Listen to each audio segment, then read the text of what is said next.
All right, welcome back. Well, today we're on our 5th week of curriculum.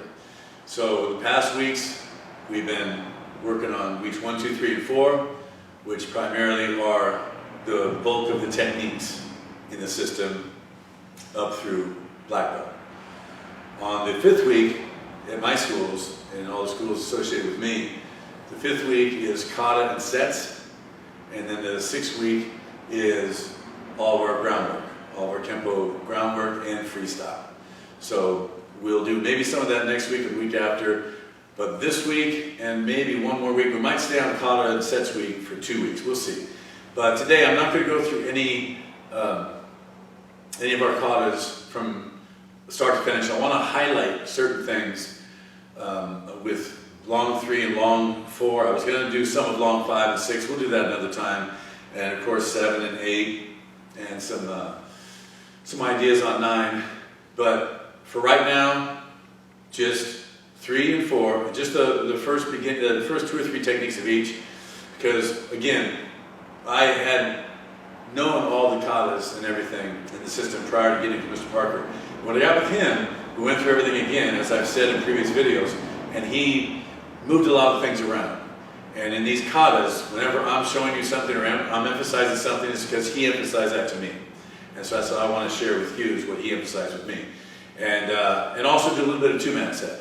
Two-man set, it seems a lot of Kenpo schools don't know it for some reason. They're not that familiar with it. But they should be, and it should be part of the curriculum. That's one of the older sets that actually comes from long before Mr. Parker's time. But it is a set that's important to the system. In this school, we do it, it's one of the sets you have to know to get your black belt. So since the curriculum of the week is kata and sets for 3rd brown up to 1st black, I'll do 3 of those, with 3 of the katas in between. So long 3, long 4, and part of 2-man set. Just parts of each, mainly the beginnings. All right, you ready to go? So on long 3, we started, of course, from the attention stance, and as you know, attention stance doesn't mean legs locked. Legs are not straight in attention stance. Legs are slightly bent at the knee, so you can launch into action. Do not be in attention stance with your legs locked. If they're locked, you have to take the time to unlock and then move into action. And that's one extra move, so it's not an economy of motion. So from this position, you're stepping in and striking. Remember, it's destructive twins. This isn't a normal neutral bow though, it's a lunging neutral bow. So there's a lot of modified stances in Kenpo. So there's neutral bow, forward bow, cat stance, and on, but there's also modified versions of all those stances. So this is the first, it's 60% here, 40% here. I am not locked out to a forward bow though. I am slightly rotated, and I've definitely shifted my weight. But I'm dead center on their center line. Hit to the face, hit to the stomach. Now step off, a small step. Most people step far too far on this next one. But step off, boom. And as you're doing an inward block to the outside of the left arm, you're passing through a horse stance / right neutral bow. You pass through this stance. But when you hit the vertical outward block, boom, that's when you have to hit the forward bow. That's a part Mr. Parker emphasized a great deal. When you hit your forward bow, exactly when you do that outward block. Gives that extra little power, that extra little oomph, and then stick to the eyes. 2-finger eye poke, and then pull and punch. So again, destructive twins, and everyone, if you're watching this right now, you probably already know long 3. If you don't know long 3, great. Learn it. Learn it with us now, at least learn the first part. If you already know long 3, hopefully some of the things I'll show you will be helpful or at least interesting. Like I say, I'm sharing with you things that Parker shared with me. So we're here. We step in straight, step off, and again, we step off, we stomp off. So don't just take a leg step, stomp. And as this foot lands, this block hits. As that block hits, I get my forward bow. Then I poke, then pull and punch. So my foot lands, hit. My foot lands again, boom. Remember, when you're doing this block, this is also doing a downward inside palm down block. You may or may not be blocking anything down there, but it's on its way to do this block as you pivot to your forward bow. Like Mr. Parker said, you're blocking the outside of the left arm. Assume something's coming down here and you're clearing the area. So I'm doing from this position, wow, both these blocks. emphasizing this one. Then for bow, poke, punch. Prior to getting with Ed Parker, I did this next move a certain way. Mr. Parker showed me and then explained to me what we're actually doing. So for this position, just turn your wrist. Just turn it. Turn it. They're grabbing your wrist, turn it. From there, you roll around and check down. From there, strike up. So my arm's still on a 45-degree angle. It's not up here, it's here. Then, roll up, back into the face. So, in the technique, where we learned this a couple weeks ago, we talked a little bit about this technique. In the kata, though, it's different. When you're punching, these next two moves, boom, boom, boom, and this, all those things are against two different attacks. So I am doing this by myself today. We don't have another person here. Next time we do katas, I'll probably bring one or two of my guys in and then do a lot of these things on them. So there's no question of how this is working and what the attack is and whatnot.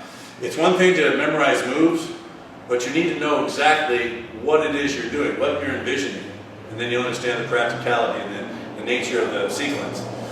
So once I punch, you have to visualize a right hand grab, grabbing my wrist, a right hand grab. So it's a cross grab. Turn, just like a cylinder in their grip. They're here, just twist it, turn it. You're not manipulating it, you just turn it real fast. Then come around on top of their thumb and check down.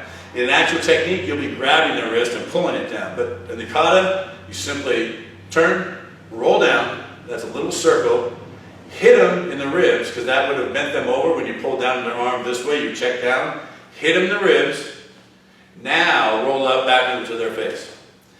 But we also have to remember, I said it was for two different wrist grabs.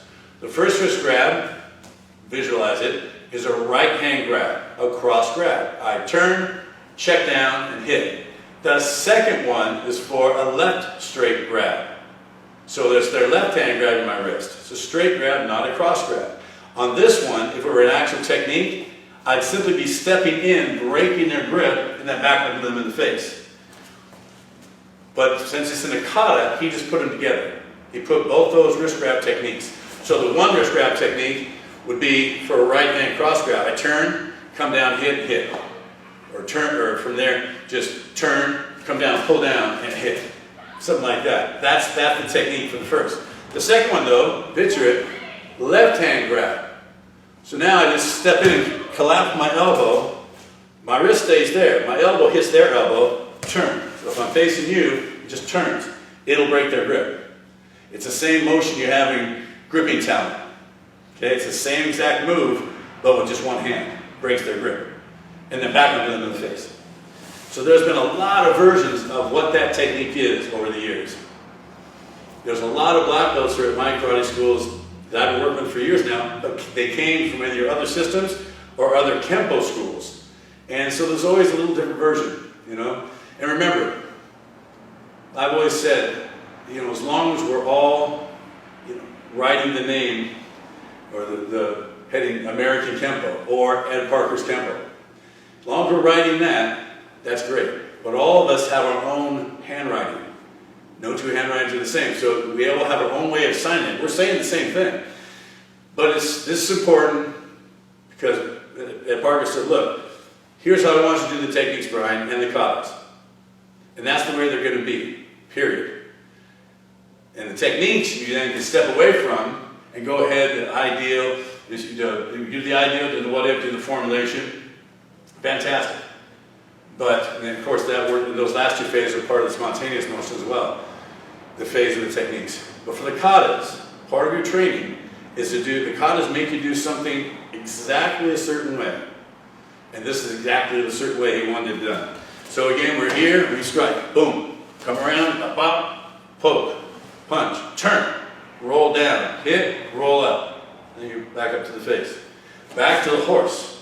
In virtually every technique in long three, you always go back to your horse. Now you will C-step in. Don't step straight on this one. You do come in and go right between their feet and strike. Remember we talked about the katas, show you the history of the art? meaning some of the techniques in katas are done differently than they are when you're doing your techniques, that same technique. This technique in the kata looks differently than the same technique when you're doing it as a technique. Because sometimes in the kata you're doing an earlier version of the technique. So some of these techniques are the earlier version, like short three, same thing. But some are not. Some are just like you would do it regularly. But we strike here, boom. Step off, remember, we block and block. These are together. Pass it through your neutral bow / horse stance. Boom. Forward bow as you hit. Hook. Then punch. Turn. Roll down. Hit up. Roll back. And come back to your horse. Alright? So, think about those things. Two-hand grab, choke, pulling us in, striking. Low, hand coming down on the nose and coming up. So you're making a C. It's not straight in. This one's coming down, this one's coming up. Boom. This way. It's like a pinching strike. 60-40. Stomp off, boom. Bust up that arm. Hook, punch. Turn. Roll down, hit up, roll back. Back to your horse. Good strong horse stance. Lined up. Step in, C-step, hit. Come right around, hit, boom. Poke, punch. Turn, roll down, hit up, roll back. Back to your horse. Now this next move, again, it's crashing wings that works right into dominating circles. But there's little moves and partial techniques put in between major moves and bigger techniques in long three and in other katas. This one is a flick stick. And then we come off for crashing wings. So crashing wings in this kata is coming down and striking, but sliding your hands here. So once I strike their high point of the forearm, I then slide it down. That extra friction, my arm to their arm, helps to pry open their hands a little bit. So it hits down to here. Boom. But the first part is very important. When I was doing long three prior to getting with Mr. Parker, I was doing this differently. The first move, you've got a guy in front of you and a guy behind you. Your arms are free. So from here, I'm doing a flick stick. What that was flicking a vertical upward flick with my fingers to the face. You know we have finger whips, boom, finger whip in a finger set. In this, we're coming here, boom, turning this way, keeping it loose, flicking it with the fingernails in the face, and sticking it with the thumbs in the eyes. It's an important move. So just doing that as a technique. That's a beautiful little technique. Just to sit. So when you flick it out, just flick it out. You can stay loose and flick it fast, but just as it reaches its length, it gets tense. And that's when that thumb goes into the eye. So flick the face, thumb to the eye. So from this position, and I want you to have arms straight. Flick, stick. So it's boom. Now step up only slightly because you're already in a horse stance. Now drag up, shoot. Turn elbow to the face and hammer. We're back here on a 45-degree angle. Now we're going to do dominating circles. I'm going to go from this 45 just over my line. It's not quite a 45 and you step to not quite a 45. But step over your line. So we're here, circle and stomp. I'm stomping down, elbowing, and checking. For kata, both hands stay open. It's a little different than the actual technique dominating circles. From here, then we slow everything down and do dynamic tension. The other reason I step over my line is so when I get my forward bow now, I'm in toe heel alignment to my 90. This hand is close, this hand is far. If not next week, in other videos, I'll have the opponents here so you can see exactly what's happening. When I first learned this kata and knew it for years, I really wasn't sure what all these moves were. I mean, I had an idea, but I didn't really get a visual. Once I got a visual of what the opponents were, where they were, what was happening, it helped it a lot. You all know dominating circles comes this way, and then we come and hit all the way down. So the first move is you're coming around here, stomping and hitting. That's what this move is.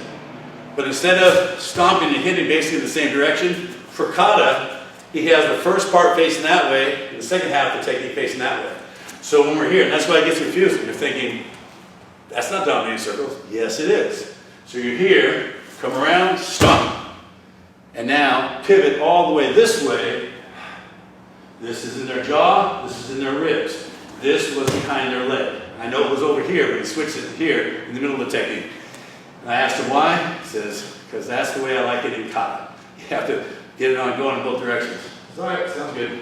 So we're here in the face, here in the ribs. From this position, step up to your horse. Not back to your horse. Up to your horse. Flick stick. So again, pop, loose, and then pop. Tighten up, thumbs to the eyes. Fingers to the face, thumbs to the eyes. Step off, boom. Drag up, shoot behind. Look over the shoulder, elbow to the face, hammer down towards the knee. You're not quite under 45, you're just off your line. Circle, stomp. Again, just over your line. This is the downward elbow, as if his arm's there, hitting him in downward elbow. And this is checking down low, checking his elbow. Then you turn it just for Kata. But you don't turn it fast, you turn it slow. This hand, elbow's at the ribs. So this elbow is at my ribs. This is up in the face. Up to the horse. Up to the horse. So, first technique. Destructive twins, we're stepping in. Boom. Coming around. Poke. Grab us with the right hand. Grab us with their left hand. I don't want to step in because I'm already here. But in the actual move, you would step in and break their grip. Or break their grip, hit them in the face. Boom. Step in, hit. Step off, 1, 2, boom. Punch. Turn, roll down, hit, roll up, back. Immediately, flick stick, step off, boom. Little tiny step. Drag up, shoot, elbow, hammer, circle, stomp. Slowly turn. Lock it out, and come up to the horse. Flick stick, step off. Slide up, shoot, turn, elbow, hammer. Circle, stomp, slowly, forward bow, up to the horse. Now this next technique, again, like so many techniques, ideas for the system, especially in Kata, people say, yeah, well, why would, for instance, this attack is for a bear up from behind, arms free, and bear up from the front, arms pinned. And of course, some students would say, Mr. Hawkins, that's a weird attack. How would that ever happen? I say, trust me, it could. But that's really not even the point. It's two separate techniques put together because it's in a kata. And it's nowhere else in the system. It has aspects of other techniques, but it's not. So you're here. So you come back to this position. Punch. The punch is just like the strike, the idea of it, principles behind it, are just like thrusting prongs. The thrusting prongs, we shoot the thumbs out as we hit. Then come up and go. This is the same thing.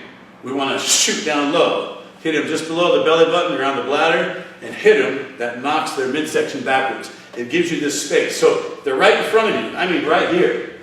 And they're around your arms. Bear hug. Their buddy, their very strange buddy, is behind you. Grab you around the waist.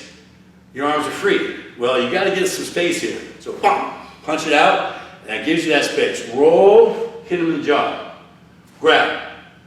You're going to rip down the face and come down to the hands. In reality, in the actual technique, you would then grab their fingers. Usually these two fingers are one of them. Break the fingers as you peel them away. A better way to grab is sometimes when you come down, grab this way and bend them all the way. You see all that rotation now? Right about now, the finger's bent backwards. All that way snaps it much easier. So this is a good break, but if you can grab this way and go all the way out, see how that rolls? But for kata, you punch, roll out, grab, come down, and like two squeegees, squeegee off. Okay? But in the actual technique, again, in some future class, we'll have opponents come up and grab from behind, and you're grabbing their hand and breaking their fingers as you pull their hands off. So grab from behind, arms free, grab from the front, arms pinned, and you do these moves together. 1, 2, grab, 3, peel, and then you go into party wings. Okay? So there are some sequences that don't even have names. They're just little moves, little inserts he puts in between techniques. And that was one of them. Okay? So I want to move on to a little bit of long 4, the beginning part of it. And again, when I learned long 4, the first few times I learned it from a lot of really great black belts, but they all showed it to me slightly different, and that's fine. When I was 19, 20 at the time, something like that, and I was really just happy to be coming to the dojo and doing karate and sparring. That was what I like to do. But I started over time appreciating the katas and certainly the techniques a lot more. But in long form 4, when I got with Mr. Parker, there were a lot of things in it I really didn't have any idea what I was doing. There's things that me and some of the other guys sort of just made up, like, oh, it could be for this, it could be for that. Well, it could be for a lot of things. When Ed Parker told me what this part was for, it made it much easier. It made it much easier. So long form 4, so we're in this position, and again, we're going to step in, parry. Now as we parry, you pass it through that horse stance. And some would say, oh, it's like a neutral bow. Yeah, it's fine, neutral bow is okay. But in kata, it really should be the horse stance here. Because the left punch is coming, I'm moving target, me, and moving weapon by parrying. So here comes his right punch here. It's a dangerous combination to be stepping in on, especially when their far hand is punching first and their close hand is punching last. But nevertheless, you're in this position. Parry, and once again, this is coming down below. As you parry, like Mr. Parker said, he could be doing a punch and a kick. He could be, doesn't matter. Bring it across, but it's also on its way to strike. Some folks do this as an outward parry. So it's not really what it is, though. So sometimes I'll say to students that I work with from different areas of the country or out of the country, and say, well, you know, there's nothing really wrong with that. But if you want to do it the way Parker showed me, it's parry on the inside of his left punch, come around and strike the outside of the right punch right above the elbow. Then, of course, grab. You're going to pull down to your hip, kick, and poke. Boom, and then land. Once you land, go to the elbow. Because that's the next move you'd be doing on the technique anyway. People do the kick, poke, punch, they go boom, then they go, what's next, what's next? Well, and the technique would be elbow, so that's how I remember it. It's the elbow. So once you did that move, remember, pulling down, 3 points of contact. I contact his wrist, when you contact his eyes, and contact the groin. So, boom, and then land with the elbow. Immediately, over the shoulder, 2-finger eye poke, fist is closed. Open hand, closed hands, strike, strike, strike. Okay, and then we close to the other side. So, what are you doing? Well, we talked about the first technique. That's easier because it's part of the system. We parry inside of the left, strike the outside of the right, pull it, boom, blam with an elbow, and then poke. So at this point, you're assuming you have 4 people surrounding you. You did the elbow, so the person at 12, you're here. So this is elbow striking the person in the stomach, and this is poking in the eye. In one of Mr. Parker's Pink Panther movies, you'll see him do this in one of the fight scenes. Somebody comes up from behind, and he does this. He hits him low, but hits him in the eyes at the same time. It's that move. But nevertheless, that's what it is. The elbow hits them, they're right on your back. Brings their head in, boom, to the poke to the eyes. But anyway, elbow, poke, hit. This is a spear hand to the eyes of the guy in front of you. This is a downward outside hand sword to the inside of a right kick. Visualize from my left a right kick coming in. I strike to the inside of that right kick as I stick to the eyes. Then closed hands. All right. This is blocking in a closed hand position to the inside of the left kick. The guy coming from my right, inside of the left kick. This does a locking outward block to the inside of his right punch. You following? You seeing the assailants? The next move, both these guys throw a left punch. This guy on my left throws a left punch, I do a snapping inward block. This guy on my right throws a left punch, I do a locking outward block.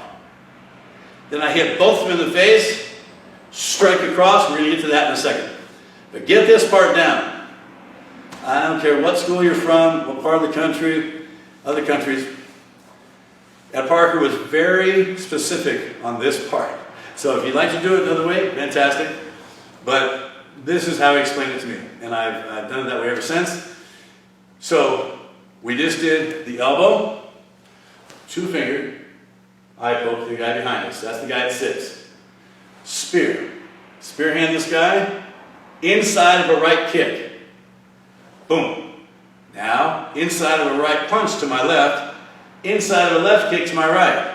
Now they both throw a left punch. And this is important. This is a snapping inward block. This is a locking outward block. So it looks like this. That's why they end up both over here. They're not out here, they're to my shoulders. It snapped and came back. This just locked into place. Immediately, strike them both. Now, punch. I said, Mr. Parker, what exactly is that? Knowing that it had to be a variation of something else. And again, next time I'll have someone here and I'll show you. But basically, envision this. He did it on me, but I'll just do it in the air. If you're standing here, for instance, and you want to hit this guy on your side, the guy's right here. He needs hitting. You got to hit this guy. So to hit him, normally, we would rotate, boom, and hit him. Let's say we're going to use that uppercut. We would rotate to gain access. Meaning I can't reach him, so I got to turn my body and rotate to reach him. Mr. Parker said, yeah, but what if you can't rotate? You're being grabbed, for instance. We've talked about that scenario before. You're in a situation where it's more than one or two people you're scuffling with. I've been there. It's very confining. So when things get tight, you've got to be creative. You've got to have all these answers that work in very small spaces. So it's not like, oh, that would never happen. Trust me. Anything can happen, and does. This is the law of Kenpo. It's tied in with the Murphy's Law. Believe me, it'll happen. So, instead of turning and hitting, what if I can't turn? What if someone inadvertently is checking out my width zone? I can't rotate. But I can still move this way. I can still move towards him. Mr. Parker said, now picture someone there, you can't rotate, well just use depth. Move straight in and hit. This hand straight across, but moving all the way into here, you get to pretty good depth. So he says, you're here, just shoot straight across. Nothing turn, just whoop. In the kata, he does it this way, because it's kata. He's showing this, what I just showed you, the right and the left, but he does it together. Okay? So that's what that is. So you strike, then come out, heel palm claw, as if to both opponents, come down. Okay? So, let's run through that one more time. That one part of long 4, the first part, and the first part of long 3, in all the katas, coming up all the way through long 4, those are probably two of the things that are most misunderstood, or that I've seen the most versions of. Different ways to do those transitions. So, and I had 3 or 4 myself before I got with Ed Parker, and this is what he showed. So, again, visualize. Left, right punch coming from the front, parry, strike, pull, poke, kick, boom. Elbow, fingers, spear hands, closed hands, strike, strike, strike. Other side, parry, and this one's coming down, strike, pull, poke, kick, boom. Elbows first. Remember that the technique is elbow first. Then fingers. Open hands, closed hands, strike, strike. And then on this second side, we don't do that strike again. Okay? We go right into the next technique. The next technique in long 4 is darting leaves. Now you won't see this technique anywhere else in the system. And it's unique. One of the reasons he put it in, well, I like the technique a lot. I wish it was part of the actual curriculum. And I still teach it to all of our students, but not as part of the actual curriculum, just as we call it extracurricular. So we do extra things, that's one of them, darting leaves.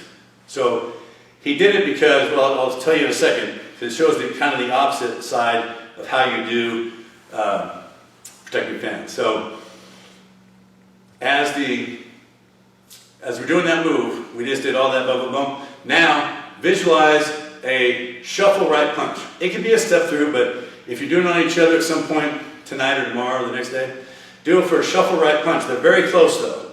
Slide to a cat stance and strike. So when you're coming across, Mr. Parker said, make it like your whole arm is a sword. Their arm came in, whack, just cut through it. So on that one, we're boom. So visualize, he shuffled. That means his left foot's in front, his right foot's back, and his groin's right there. I knocked not in on his arm, in and down. So he came in here, it should knock him down and start knocking his arm towards him. So as I slide off, wow, I'm going to shoot straight through here to his eyes, boom, kick the groin. So I'm shooting in, it's like a snake just striking out, pop. So darting leaves, right? Snap it in, these are leaves, darter, land, slide. So now it's a left punch. They were in a right neutral bow, they shuffled in with a left punch, and the left punch was coming here. Whack! Don't hit it in, hit it down and in. And right from there, under 45, pop, and then land. Darting leaves.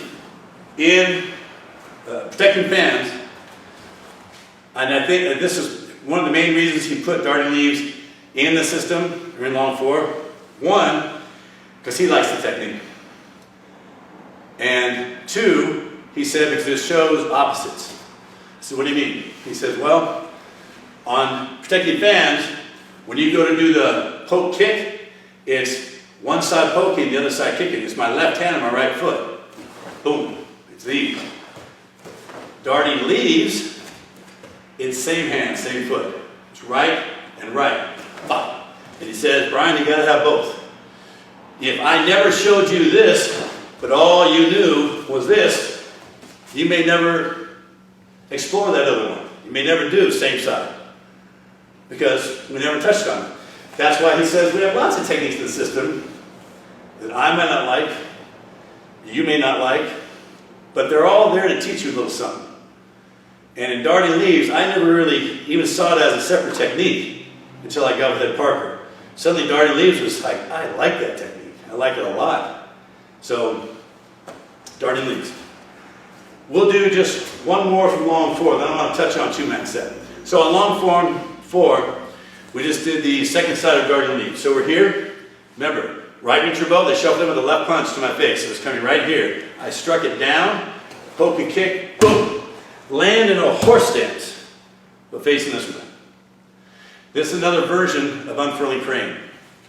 So I'm at 12, coming in from 10:30 is a right-left punch, a right-left punch. As I land, I do a block to the inside of the right punch. I immediately step back and do an outward block to the inside of the right punch. I don't go right into my double block from here.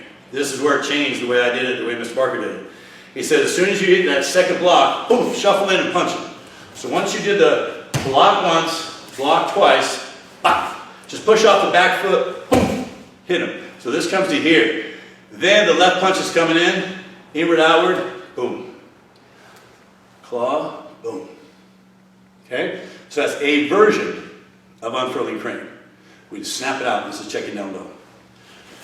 And again, don't take an extra step. When you're just did the second side of darting leaves, I'm going to kick with this foot and land in a horse. Boom, bop. I land in a horse. I'm looking here though, because I see that's where the punch is coming. Bop, bop. Now push in. And then strike. So it goes inward, outward, turns into waiter's check, hammer, then basically raining claw. Go right through, boom. On the next transition, it's not a 1 and a 2, meaning it's not a step block like we just did. We just did step block, step block. Second side is not like that. Now, just step back on your 45, here comes a left punch, block, block. So we step, block, block. Punch in, pop. Inward, outward, boom. Strike. Okay, maintain the good stance the whole time.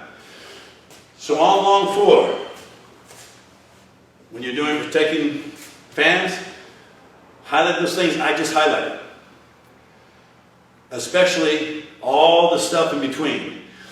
It's fingers, open hand, closed hand, a kick, and a punch. And now a punch and a punch. Remember, snapping, locking, strike, strike. Remember, as if we're coming over, as if we're coming over. Same thing, claw, okay? In darting leaves, don't take those extra steps. Even my own guys, I get on them for doing that. As soon as you kick, land. Just land, block, hit, ba-ba, ba-ba, okay? Don't take a bunch of extra steps. Not in kata. So remember, when you're learning the system of Kenpo, we spoke of this a little bit a few weeks ago. You're not just here to memorize sequences. Because remember, the three phases are, when you're first learning something, is familiarize yourself with the sequence, then memorize it, but then internalize it. The internalization process is a lifelong process. All right? And that's something Mr. Parker hit on about learning something new every day, making it more a part of you every day. And he wasn't just talking to me about me. He was talking to me about him and about everybody. Internalize it. That's a lifelong journey. Internalize this stuff. But when you're first familiarizing and then memorizing, so you know which sequence goes with what name, that's part of it. You're already starting to internalize it then, but think of it in those three phases. Okay? In terms of learning anything. So we talk about ideal what if and formulation. We're talking about learning your techniques and working with your techniques. And there's a lot of crossover there, but those techniques, when I say familiarize, memorize, internalize, that goes for anything you're learning. Anything in Kenpo, could be ping pong, mountain climbing, whatever it is, but specifically with Kenpo. So when you're learning these things, the sequence is just there to help you to understand the principles and concepts. And you to become one with your environment, meaning you have to move your mass through space and time. Meaning I have to move from here, where I am, to where I need to be to defend myself, or offend others, usually it's the same thing, in the shortest period of time possible. So, right, mass, space, move to a different space in the shortest period of time possible with the greatest amount of efficiency. And that's what Parker was all about. Moving his mass through time and space. Then you talk about, okay, height, width, and depth. Well, that applies to move your mass. How do you get it from this space to that space? You have to move your mass through the three dimensions of height, width, and depth. All right? So, on and on. But basically, think of it that way. Time, mass, and space. Familiarize, memorize, internalize. So, on all those things, when you're learning Kenpo, though, as an art, Mr. Parker has katas, and he has sets, and he has techniques, he has freestyle. The katas are meant to be very, very rigid, meaning when you do a kata, you do it exactly the prescribed way. From now, for the next 20,000 years, that's the way you do it. All right? So that's for katas. Sets are the same way, katas and sets. Techniques, though, Mr. Parker automatically says, well, we have three phases of techniques. Learn the ideal, which means you teach it that exact way every time you teach it, that's how you teach it to someone who's just learning it. But then, very soon after that, start going to the what if. Start playing with what ifs. What if it's the left instead of right? What's a double punch? What if he's big? What if he's fat? What if he's whatever? What ifs. A lot of what ifs. That's how you start formulating right there. All right? Then you get to the formulation process or the idea of spontaneity through your formulation, but your instantaneous formulation, that's how spontaneity arrives. But it's those, that's how you do it. So katas and sets, one way only. As an instructor, that's how it has to be. And it's a method of teaching someone, very rigid, exactly like this, and make them do it. I was the kind of guy who had a hard time doing it the same way twice. They all might work and look good, maybe not, but they were never the same way. Kata made me make it all the same way. Great, so it really helped me. Techniques, now there's some wiggle room. After the ideal phase, there's lots of wiggle room. Play with it, however you want to do it. Then there's your freestyle techniques, and we'll do some of those next week. Freestyle techniques, B1A, B2A, B5A, all that. Right away, Parker says, Brian, teach it this way. And in that same lesson, Brian, give them like 2 or 3 options immediately. B1A, maybe B1B, immediately. It's not like B1A is here, and class do that for the next 2 months. B1A, B1B. And almost immediately, okay, B2A, shuffle. B2B. He starts adding things. So from the first time you're teaching someone freestyle techniques, you're automatically building in some options. And some what is, but really they're options. So, strict on your Kata sets. Strict, but starting to loosen up a little bit, giving you 3 phases and techniques. Kenpo freestyle, he's giving you things immediately. Start playing with different ideas immediately. And now in freestyle, full freestyle, get out there and spar, grapple, do whatever you want. It's not prescribed at all. Whatever you want to do, that's what's called freestyle. Freestyle, anything you want to do. Mr. Parker said in this way, you can get someone, train them and make them a fully well-rounded martial artist. Not just a guy who's good at katas, or just a guy who's good at techniques, or a guy who's great at freestyle, or knows his Kenpo freestyle really well. You have to have all 4. By the time they get to black belt, first level black belt, like Mr. Parker said, that's really where you start learning things at that point. Because now your mind and body have come together in a much stronger way. It's really working together well. And you have a lot of information, your body's moving spontaneously in a lot of different arenas. Your mind's tuned into it, like I got that, I see that, I can do that. Then you really start moving into places. So, but it's because you learn those 4 phases of training moving into your black belt. But once you get there, all right, so keep that in mind. 2-man set. 2-man set. An old Chinese form, and Mr. Parker made sure it was part of his form, his system. He changed it a little bit, so anybody, I remember years ago, Frank Trejo knew that I had recently gone through black belt set, sometimes called 2-man set. So black belt set, 2-man set, same thing. He heard that I had gone through 2-man set. He had been helping with freestyle and things. You know, Frank's just a magician as a mover. Great guy, became a good friend, and so he's helping me with some things there. He says, hey, he says, I hear Mr. Parker did some 2-man set with you. I said, yep. He goes, it's been a long time. Can you show me what he did? So I did a 2-man set for him. He goes, wow. He says, that's great. He says, but when he saw it, it was back, 30 years earlier, 25 years earlier or something. He says it was very different. I says, yeah. He even told me the original had a lot more twist stances in it. Just a lot of different, Mr. Parker showed me different changes he made and whatnot. And the way I was doing it was different than the way Parker showed me anyway. So there was more than 1 or 2 or 3 versions.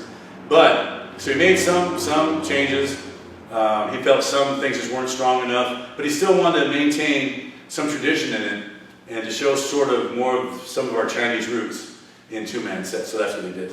So again, we'll go through this at another time with another person so it makes it easier and I can point out things. But in a nutshell, there's 2 sides to it. So there's really 2 katas blended together. So if we're in push-down position, and there is a lot of chambering in 2-man set. Mr. Parker took out a lot of chambering and put in checks in almost everything, not everything, but almost everything. But this is good to go back and do this. Remember, katas and sets show us the history, to show sort of some of the motions from before most of your time, even before my time. So we're in a push-down position, and we step out, boom. So it's just a horse stance, straight out, back and go to their face. I always teach this in combinations of defense, offense, okay? So this is the first offense by itself. But now I'm going to go defense, offense. I stepped in and faced the hip towards 3 o'clock. I step towards 12, boom, and do an outward forearm parry as my defense and the thrusting hand sword as my offense. Okay? So it starts off, I'm just doing the one side right here. So it's offense, it's a backhand to their face. Now step, boom, I step, whack. I drop my elbow and I watch, I turn my body. That's the forearm parry. Forearm parry, his arm's gonna be right here, and I slide up and strike in the neck. Now I step off on my 45, boom, and do not an extended outward block, but a very tight outward block, because they're hitting the kidney. I'm blocking. And then punch. Okay? So again, we're here. Offense. Step off. And see, I don't turn my body yet. I drop my elbow. But now I turn my body to parry and offense. That was my defense, offense. Defense, very tight. Offense. Now take this hand. Basically, he's kicking me. You're going to come around and strike it. Nice reverse bow. Whack, strike it out. So I'm in this position. This hand just comes and goes to here. Right, I was here. It just goes to here. This hand comes around and strikes. Done together. Front cross. I'm on my 45 now. Step out with the back knuckle. Okay? So the first side, that's how it begins. So we're offense, and then defense, offense, and then defense, offense, defense, front cross, step out, offense. Okay? On the other side of it, you're in this position. And this first part is the part I was doing very differently originally. So again, remember this guy's hit me in the face. I'm in a rear crossover on my 45, parry, parry, punch. So I do defense, offense, right? Defense, offense. Now I do the same two parries, but instead of doing a rear crossover, unwind, I do a front crossover, step out, and then back up. That's my offense. All right? So, in this position, punch is coming here. I pick it up as I step. Got to go together. So, defense, offense. Now I'm going to go on that 45. I went to this 45. If that's my 12 o'clock, that's my 4:30, that's my 7:30. Now I go to 7:30, not 6. Defense, offense. Now, they go to hit me in the down low in the ribs. Defense, I block it. Offense, now, when I get someone with me, I'll show you, can't use the cameraman, Mr. Smith. I'll show you what this move is. This move is very unique. And I did not know this one before Parker showed it to me. But basically, they were punching. I blocked the inside of their left punch. Visualize their left punch. I block it, I reach around and grab it. I grab their fist, wrap my arm around their arm, slide back to a cat stance, boom, and get them in a locking arm. So they're in this position now. I have them in a wrist compression and pressing down, doing an arm bar on their elbow. And that was from here, grab, hook, bop, and you're in this position. Okay? I'm going to do a ball kick, and he's going to do that big downward open hand block. So I ball kick, but I front cross away from it. I unwind and I rear cross with an upper block. That's when they're coming over with their back over. Okay? So even the people I've shown this to who don't live in our area, then I don't see them for a while. I come back and we look at different things. Show me a two-man set. This move here, I don't know why, seems to be hard enough for people to remember it. I don't know why. When Mr. Parker did it, it's like it was so easy. It was an easy way for me to think about it. As I rear cross, that's just rear cross unwind, as I do double parry, punch. Now do exactly the same double parry with the front cross, step out, back knuckle. That's my offense. Defense, grab, hook. That's an old Chinese arm lock. It's very nice. And kick from there, front cross, unwind, rear cross, block. Okay. So from the beginning, I'm on the other side now. Offense, defense, offense. Defense, very tight. Offense. Defense. Offense. And then the last part of this, just for today, step off and do a downward torquing heel pump. That's your defense. You hit on top of the head, or try to. He did a rear cross over to the upper block. Stay, I'm right here. This guy's right here. So I'm hitting here. And as soon as I do this, and he blocks it, he goes to kick me in the ribs. Before he even gets his kick off, I'm going to hit him in the thigh. As he raises his leg to kick me, I hit him in the thigh as I step off. So I'm not even in the line of his attack anymore. He was kicking me here, even if you think it's a knee strike, that's fine, it's technically a kick. You're stopping the kick by checking the knee. So hit it hard, but also bop, get out of the way. And so this guy, who did the rear crossover, was here now. Technically in this position, he's doing a side kick. He doesn't get it all the way. If he's going to go to here, the guy's going to check it. But technically, it's boom, side kick, and then land. But they're checking your leg. Okay? So, on all these things we did today, you did long 3, and all those little bits and pieces of the wrist grab, right hand, then left hand, in the down and up and around. Even if it's different than what you've done, or different than how you know it, try to implement some of these things. Figure, just try it out. At the very least, look at it and go, well, that's interesting. Because what I try to stick to in everything that I do, in our base system, remember there's a lot of things that I, in the last 30 years or so, have brought in to Kenpo, added to our curriculum. Especially a lot of groundwork, because I was originally a grappler, and different groundwork, different other things, two-man staff set, things like that. But with the base system that Ed Parker showed me, I've always felt it was really my duty to make sure I stick to that. Do it exactly how he showed me, because there's plenty of room then to grow. All the what-ifs, all the freestyle, all the stuff I've added. And again, you don't need to reinvent the wheel.